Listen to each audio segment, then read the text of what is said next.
सल्लल्लाहु अला हबीबिही सय्यदना मुहम्मद व अला आलि सय्यदना मुहम्मद व बारिक वसल्लम। कौम समूद के कुफ्र की कई वजूहात हैं, जिनमें चंद एक का जिक्र करता हूँ। एक तो ये कि उन्होंने अल्लाह और उसके रसूल की मुखालफत की और उस ऊँटनी की टांगें काट दी जो अल्लाह की तरफ से मौजज़ा थी।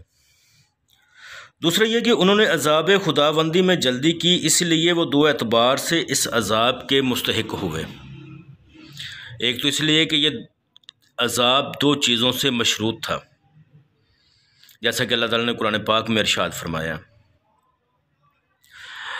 तीसरा ये कि उन्होंने अल्लाह के पैगंबर की तकज़ीब की, जिसने अपनी सदाकत पर एक कती दलील बहम पहुँचा दी थी, जो वो यकीनी तौर पर जानते थे कि हज़रत सालेह अलैहिस्सलाम अल्लाह के भेजे हुए रसूल हैं, लेकिन वो अपने कुफ्र और अनाद दलालत और सरकशी ने इन्हें पैगंबर हक़ की मुखालफत पर उबारा और हक़ से दूर करते हुए इन्हें अज़ाब इलाही का मुस्तहिक बना दिया।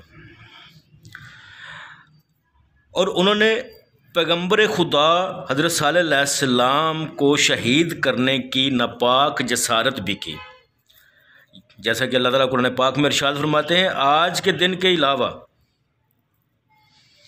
3 दिन ऐशो इशरत से गुजार लो और अपने घरों में रहकर गफलत की मीठी नींद सोते रहो, फिर कुफ्र और सरकशी से बाज ना आने की सूरत में तुम पर अजाब आएगा। मतलब कि अल्लाह ताला ने उनको एक मोहलत भी दी, मौका दिया कि तुम्हारे पास 3 दिन है, तुम अपने आप को सुधार लो, अगर तुम बाज ना आए तो तुम पर अजाब आएगा।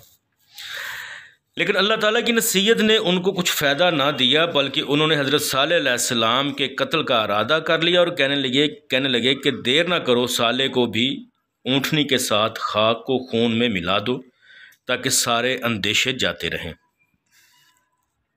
जैसा कि अल्लाह ताला ने कुरान पाक में इरशाद फरमाया, उन्होंने कहा कि आओ कसम खाकर ये ऐद कर लें कि शब खून मार कर सालेह और उनके अहले खाना को हलाक कर देंगे। पूरी कौम ने मशवरा किया और ये करारदाद मुतफ़िक़ा तौर पर मंजूर हुई कि हम रात के अंधेरे में चुपके से सालेह और उसके घर वालों पर हमला करके इन्हें मौत के घाट उतार देंगे और सब मिलकर उसके ख़ानदान का खून बहा देंगे। जैसे कि अल्लाह ताला ने सूरह नमल में इरशाद फरमाया, फिर हम कहेंगे इसके वारिस से कि हम तो मौजूद ही ना थे जब इन्हें हलाक किया गया और हम बिल्कुल सच कह रहे हैं। अल्लाह ताला फरमाते हैं, और उन्होंने भी खुफिया तदबीर की और हमने भी खुफिया तदबीर की और वो समझ ना सके हमारी तदबीर को।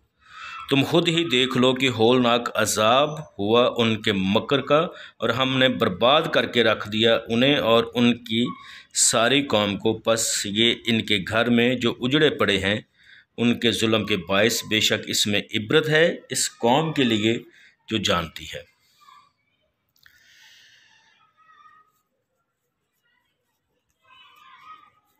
और हमने बचा लिया उन्हें जो ईमान लाए और अपने रब से डरते रहे थे। सबसे पहले अल्लाह ताला ने उन लोगों पर आसमान से पत्थर बरसाए जिन्होंने हज़रत सालेह अलैहिस्सलाम के कत्ल की कोशिश की थी और इन्हें नेस्तो नाबूद करके रख दिया था, लेकिन कौम के बाकी लोग महफूज रहे। जब जुमेरात की सुबह वो लोग बेदार हुए तो मोहलत का पहला दिन था, तो उनके चेहरे खौफ से जर्द हो गए थे, क्योंकि हज़रत सालेह अलैहिस्सलाम ने इन्हें अज़ाब खुदाबंदी से डराया था। जब ये दिन गुजर गया और रात हुई तो समूदी एक दूसरे को आवाज़ें देने लगे कि पहला दिन ख़त्म हो गया। मोहलत का आखिरी यानी हफ्ते का दिन तलू हुआ। मारे खौफ के उनके चेहरों पर स्याही फैल गई। जब रात होगी तो कहने लगे तीसरा दिन भी गुजर गया। तो इतवार को सुबह सवेरे उन्होंने खुशबुएँ लगाईं, तैयारी की और अज़ाब के इंतज़ार में बैठ गए कि देखिए क्या अज़ाब और हलाकत का नज़ूल होता है। उन्हें कुछ अंदाज़ा ना था कि उनके साथ क्या होने वाला है और ना वो ये जानते थे कि अज़ाब किस तरफ से आएगा। जब सूरज चमकने लगा तो उन्हें आसमान से एक चीख ने आ लिया। ज़मीन ज़लज़ले के झटकों से लर्ज़ उठी, जिस्मों से रूहें परवाज़ करने लगी और ज़िंदगी मौत के घाट उतरने लगी। सारी चहल पहल नपैद होती चली गई। एक सन्नाटा छा गया और गफलत के पर्दे हटते चले गए। थोड़ी ही देर में सब के सब काफिर नेस्तो नाबूद घुटनों के बल गिर कर रह गए।